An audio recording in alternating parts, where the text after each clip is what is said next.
Life is good. Goethe said that to be a traveler on this earth, you must know how to die and to come to life again. And so I always say it's the most fascinating time for a metaphysician to get to speak to these themes. And so when you come to Christmas, you sort of have to say, yeah, we believe that and we believe this as well. And when it comes to Easter, we say, yes, we believe that and we believe this as well. Because what I know is most of us didn't come through unity as our spiritual path. Most of us came from other traditions. So I'm just curious, just for fun, how many come from a Protestant background? Great. How many from a Catholic background? Cool. Other? None of the above. Okay. Great. It's just interesting. And it's always kind of been fascinating for me as a minister to encounter people, and some, I kind of figured out some clues along the way. So when people say, so you're a priest, I kind of know where they're coming from. Or so you're a pastor, I know where they're coming from. Or people want to kind of put a handle on it. But as you know, we've been speaking of universal themes, and so I come from a Protestant background and love my tradition, and I'm grateful for my tradition. And yet, I had questions as a young person about the larger story. That it felt like I was in a pretty exclusive club, and there was a message, whether actually ever said out loud or just implied, that we were the ones going to heaven, and not a whole lot of other folks were. Now, this was back when I was judgmental. I've transcended. I was like, this is the crowd. Yeah, I'm not so sure. No, I kid. They didn't play cards. They didn't dance. They didn't have a lot of fun. I was like, I don't know. Eternity could be a long time. And yet, really, the truth was, I just felt that if there's one God, we're all on a pathway. However we define it, however we interpret that. And so as we've been talking about all month, the story of mythology and religion is the story of helping us to figure out who we are. Where did we come from? Where are we going? And when you step back and you look at these universal themes, you see them show up in all different cultures, and you see them show up in all different traditions, and you see the mythological story, the sacred journey we've been discussing, shows up a time and time again. So for me, the more interesting question, or the more interesting conversation, is not about let's argue about this or that, but let's look for truth. Let's look for that thing that sets us free. And so we come to today where we celebrate the death and rebirth of a sacred one as the story for all of us. That we realize that life transcends death and love triumphs over hate. And as we are in this time, in this realization, in this recognition that life is continually expanding itself. One of my teachers said, the divine delights in its self-expression. It delights in revealing itself through its creation. And if we are its creation, then the Creator is delighting in its self-expression through us. The story of Easter is a universal story. It was celebrated long before the story of Jesus. In fact, if you like to look at these sort of things, Estra was a goddess back in the day, or a god back in the day, and had a similar experience. And in those days, they were very much fertility rituals. The celebration was because in spring, what happens? Life comes forward. And so these eggs that we like to hide, and these bunnies are all symbols of fertility. If you've ever had bunnies, you know what I'm talking about. right? They're all celebrations. They're all celebrations of the new life. So as Gene Houston says, in this story of Jesus, it brings not only this mythological story, but this story of a enlightened one who did live in history to another dimension. Now, I always have to remind us that much of what we know about our traditions are handed to us through others. And that even the Gospels that were written decades after the experience. The original Gospels were just sayings of Jesus that got passed around in these communities who were touched by life, were touched by what happened, were touched by a profound love, and began to bond together, to worship together, to celebrate the life within them. And so, as I said, my interest is much less in literal translation. In fact, I believe that we are set free when we try and move into the same mindset that wrote the stories. You see, we live in a time that our Western culture, we like to dissect everything, don't we?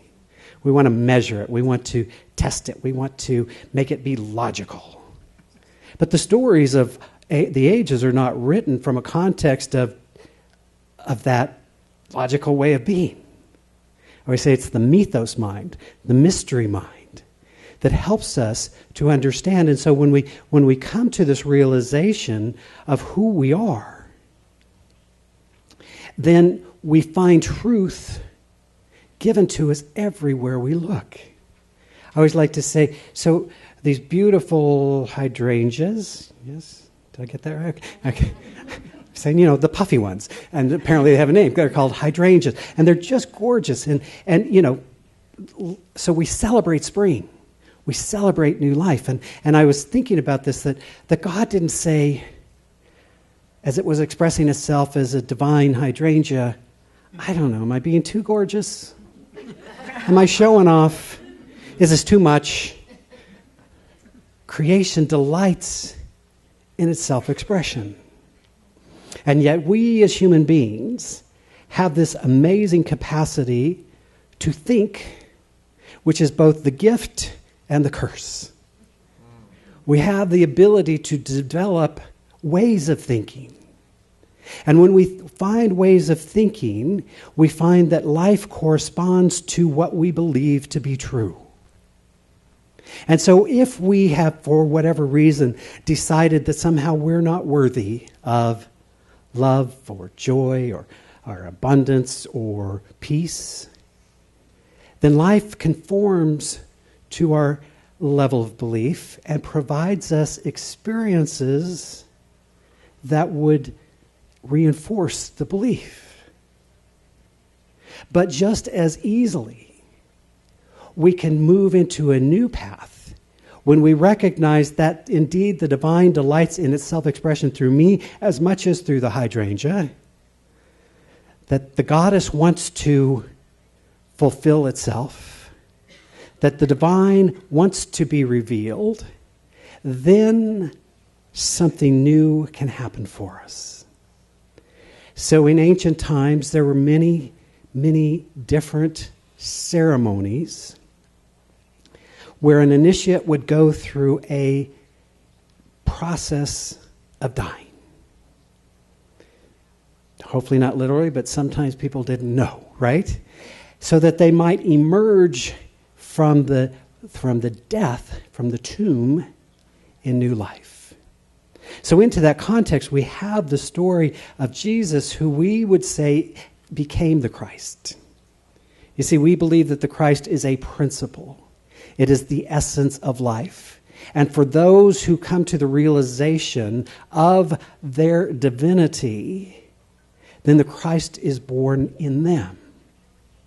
Paul said to us, let the mind of Jesus the Christ be born in you. You see, for me, as I moved out of a different way of thinking into this new way of thinking, it took on new possibility.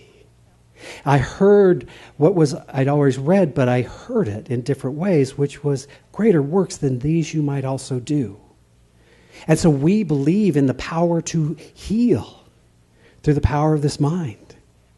We believe in the power to reveal truth.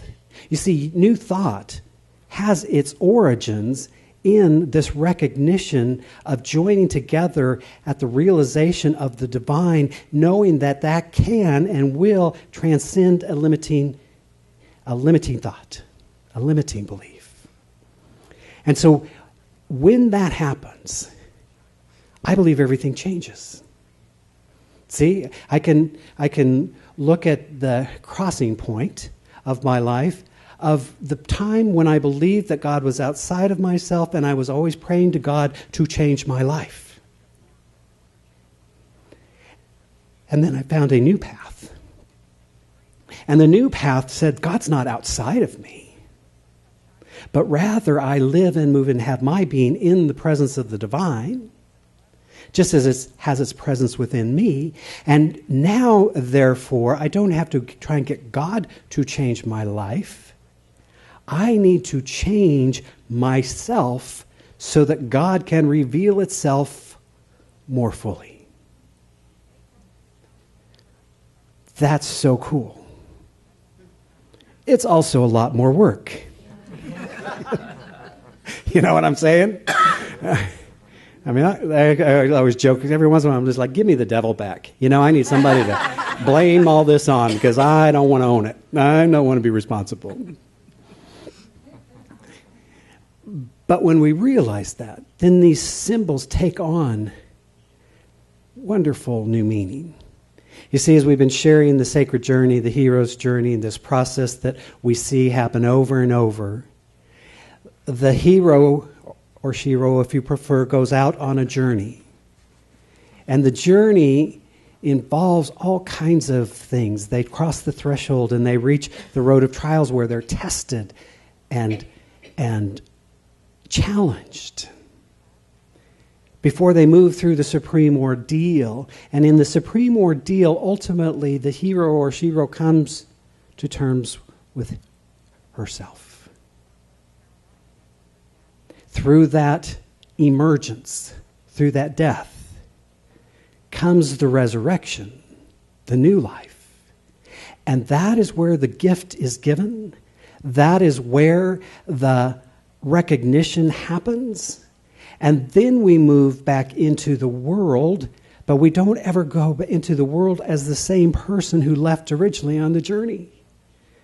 We're now achieving mastery at two levels. We talk here all the time about we are spiritual and human beings. And where do we place our identity is a fundamental question. Do I see myself as a human being in search of a spiritual experience?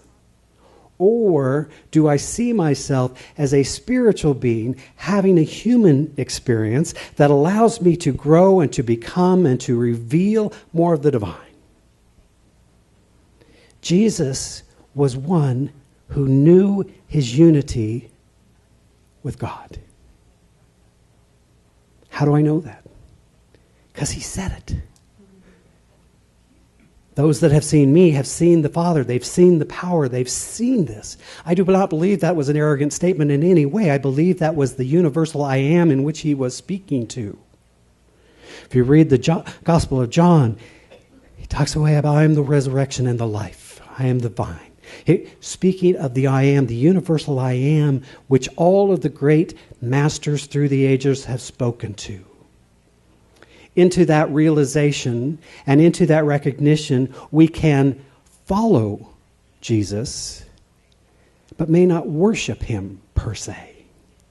So you won't find crosses or crucifixes or all of that in our church, because what we are saying is not that we don't believe in the universal story, but we don't think that the resurrection is the real story. I mean, that the crucifixion is the real story, but rather the resurrection. Right? Doesn't make anybody wrong. We celebrate all pathways. But we've chosen a path. So when we come to today and we realize that this sacred journey that we are on is something powerful, and that we don't have to die to enter into a consciousness of heaven or hell, we can do it right here, in this dimension. And I'm going to guess some of you have experience in both dimensions. You've been through hell. And because you have been, luckily you didn't decide to stay there, but you took that experience and allowed it to transform you, allowed it to transcend. And we discover again and again, I am not bound by the things of this world. I live in this world, but I'm not of it. For me, the great freedom is the recognition that this power, this presence, we would call it the Christ. Eastern traditions refer to Namaste. I honor that holy place in you. We call it the Christ, the organizing principle, the essence of who we are. And the realization of that, we find the way shower as a powerful teacher. We find the story as a way to transcend our littleness. You see, I have died and resurrected many times in my life. I didn't have to do it physically. Not too many years ago, I was sitting in a hospital thinking that I was about to exit this dimension. And I was okay with it. And my prayer, my realization was, whatever happens here is okay. If I go on, it's okay. And if I stay here, I guess I'm not done. So I keep talking and talking and talking. No, right? I had work to do. Ultimately, that whole experience is part of why I'm here, I believe. Right? We have work to do. I've had times when I had to die to old ways of thinking. You see, sometimes people think, you might know some of these people. You may be having brunch with them later. I don't know. But you may know some people who think that they can moan and complain and whine and be negative about the way a situation is, thinking that somehow it will be different. Do you know these people, or am I the only one? Is it just in my family? Right? We know these people. See, we get caught into that thinking that says if I complain about a thing, somehow I'm doing something about it. If I worry about a thing, if I use this amazing creative capacity I have of imagination to think about all the bad things that could happen, that somehow that's going to avoid that thing happening. Not so much. So literally, the story we are all on, the sacred journey that we are all on, is a story of letting go of that which no longer serves us. Dying to an old way of being. Surrendering to the larger life that is seeking its expression through us. Joseph Campbell spoke to this, of this idea of following your bliss, following that thing that calls your highest self forth. And it doesn't have to be a grand and glorious thing. That's sort of our American idea. Well, if I don't get 5-star Yelp reviews, then it didn't count. No, we're not talking about that. We're talking about what is it within you that is seeking to be expressed? What is it within you that is uniquely yours? You see, you got the perfect package for that gift to be given. We spend way too much time thinking if I were only like Bobby or like Sue, or if I were taller or shorter, all of those things, when the gift has already been given.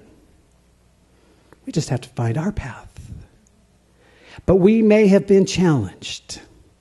We may have spent time in the garden, as Jesus did, saying, starting with, I know what I said, but can you just take this thing away? And ultimately surrendering, ultimately acknowledging that the journey that he was on is part of this universal story. It is where his power came forth. It is where he surrendered the human self completely to the divine, and it changed the world. So when I enter into that story, when I enter into that sacredness of being, I come at it from a place of realization of divine love. wanting to be more expressed in the world. That willingness to give up everything so that we can be who we are. So today we celebrate the resurrection. We celebrate the divine within us. We celebrate that Christ is the God in the soul of humanity, and we are here for sacred purpose. To love more fully, to live more compassionately, to lift our own lives and and the lives of those around us. So I'm grateful always. You see, Bishop Spong, wonderful. If you're not familiar with Bishop Spong, you should be. He's wonderful. Wrote a wonderful book, caught a little stir. He's an Episcopal priest, wrote a book called Rescuing the Bible from Fundamentalism. And another one called Liberating the Gospels. And he has done the research. And he says, the Easter story of Jesus' resurrection was thus that an action that occurred inside history, though when it was embraced, its effect were, thus, to start over. The Easter story of Jesus' resurrection was thus not an action that occurred inside history, though when it was embraced, its effect were inside history. Resurrection was rather a revelation of the emancipated from the heart of God. It was not an event that occurred 3 days after the crucifixion. It was rather a window through which could be seen the timeless reality of that love that had been incarnate in Jesus of Nazareth. To see Jesus as part of God was to see him beyond the boundary of human finitude. You see, in this, however you approach this, we have a vessel through which to realize a larger story. You know, I think as humans we need that. We need a way. You say, oh, God is the pure potentiality of the universe. That's great, but when you're crying yourself to sleep at night, what do you do with that? We need a way to connect. And Jesus is one of those ways. But when we do so, and when we stand into the power and into the presence of that he stood in, and we realize that we are not fundamentally different, except in levels of consciousness and in beliefs in separation, then we realize that the divine withholds nothing from us, but rather our limiting belief prevents us from recognizing who we are. So we are bold enough to say, in this very community, you are a divine expression of the one life. You have been given all of the qualities and all of the capacities of the divine. That is our divine inheritance. And when we are willing to die to old ways of thinking, when we are willing to release that which no longer serves us, when we are willing to surrender, which is to say to open to the fullness of who we are, life is born again and made new through us. Today, I want to invite those who would like to into an anointing ceremony.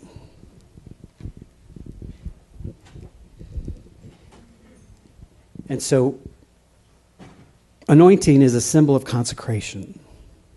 Consecration means to make something sacred or holy.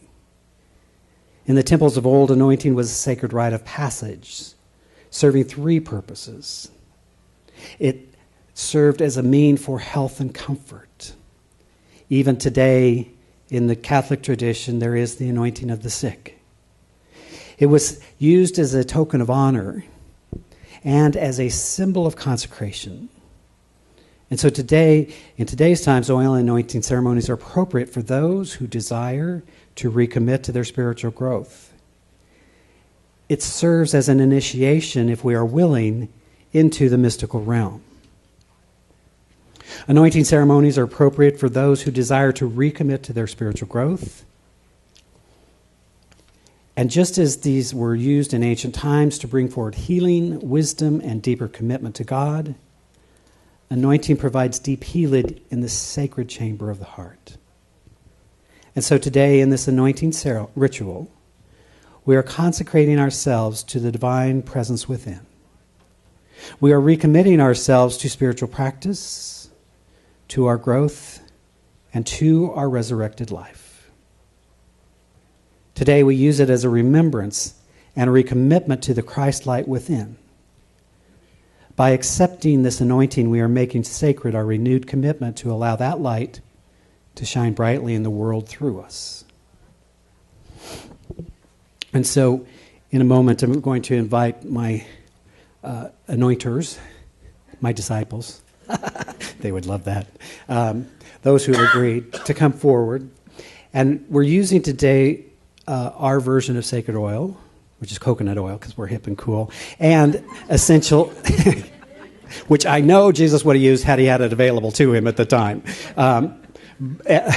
Frankincense, or essential oils of frankincense, clary sage, and sandalwood.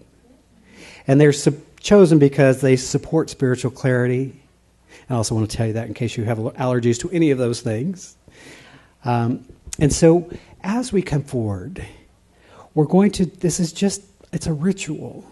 And rituals have the meaning that we let them have for us. You aren't required to do this. You're invited. So if it doesn't feel right, please don't. But I'm going to call you guys forward, if I may, real quick. Bill and Teresa. And they are going to have oil, sacred, holy oil.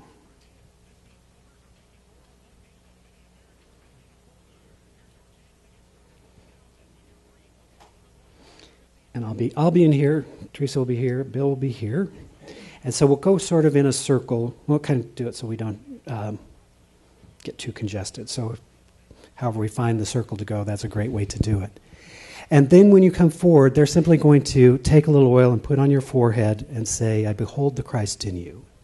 If you'd rather not have it on your forehead, then just put forth your wrist. Okay? It will not hurt. It might. I don't know. What's that? So, yes. So they come forward, and I say, I behold the Christ in you. I'm going to do it across just because I'm feeling very Catholic today. Simple. Okay. So our wonderful choir of angels are going to sing, how can anyone tell you? And then they're going to go into You Are the Face of God, and when they do, I'm going to invite you to come forward to one of us for your anointing.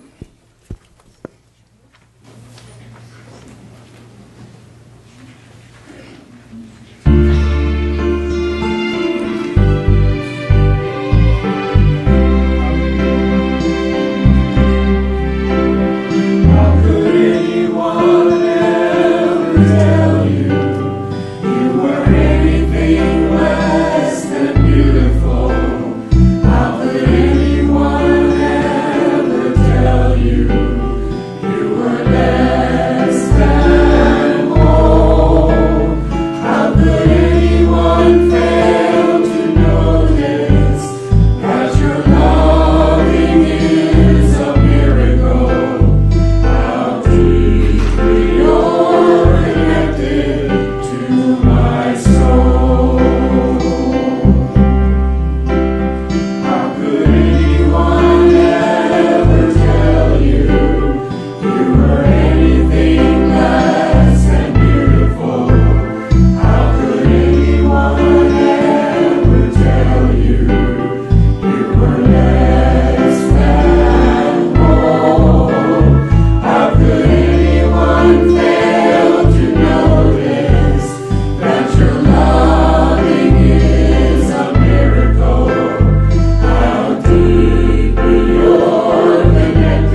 harmony. The divine delights in its self-expression through us. We are told that it is this power, the Father's good pleasure to give us the kingdom. Let us accept it. Let it be our good pleasure and our good privilege to accept the mantle, to release that which no longer serves us, to step into a more full, complete, and joyful life. For all of these blessings and so many more, I give thanks. I allow it to be. You are the face of God. And so it is.